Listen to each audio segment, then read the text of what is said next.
Moment pravdy pre niekoho, moment hanby. Prosím ťa, daj mi silu, nech je všetko tak, ako to má byť. Na čo všetky tie ojeby, stále len pičoviny. Nepriznám sa ani za tú piču, priznám si len, že som iný ako ostatní. No tak dokáž mi, že je to pravda, inak sa prepadneš od hanby. Bývam znietlivý, ale len málo kedy teba je do toho kokot. Niekedy viem byť aj privetivý.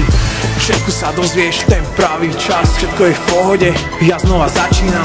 Moje meno je idem, nastal moment pravdy, správny čas sa priznať, nech to v sebe nedusím a môžem dýchať a písať ďalšie riadky plné pravdy, žiadne momenty. Ja sa ti nemám, musím priznať, nechám hlavu a ruku to voľne písať.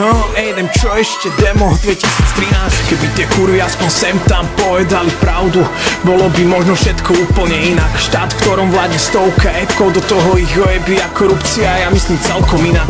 Ako oni všetko ovládajú, zhora stávajú si lacné baráky, zabezpečená celá rodina. Na pár rokov pochop kokot, keby im niekto chcel predať kúsok zdravej mysle, všetci by ich dokázali prijať. Možno si to nepochopil správne a možno to chápeš, len sa nevieš nájsť. Možno čakáš na ten deň, keď ti to klapne, alebo ti to už šlape stále, len chceš stále viac. Systém nám dáva dennodenne na piču, môžem robiť čo chcem, nejak to nezastavím. Rap je pre mňa viac ako väčšina ostatných vecí, zo strechy vyjebem do vetra môj zástavy.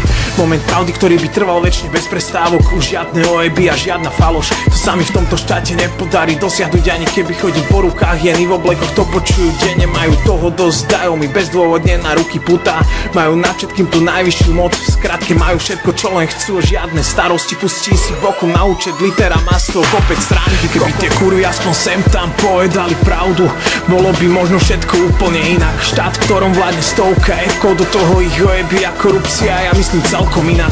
Ako oni všetko ovládajú, zhora stávajú si lacné baráky, zabezpečená celá rodina. Na pár rokov pochop kokot, keby im niekto chcel predať kúsok zdravej mysle, všetci by ich dokázali prijať. Viem, že táto téma je už ojebaná z každej strany, nemohol som si nejak pomôcť, už ma to neskutočne jebe, už aj na mňa toho začína byť fakt moc. Zbytočne by som sa pýtal, prečo je to všetko tak, ako to je teraz. Tí tam hore majú pocit, že to všetko bez problémov šlape a dôvod nepoznajú život jebať. Čo ti poviem? Idem, čo ešte demo 2013, za chvíľku to máš vonku, tak tu čeku aj s fejmom. Točíme niečo, len sa priprav na veľké prekvapenie, ešte aj on ti povie pár slov.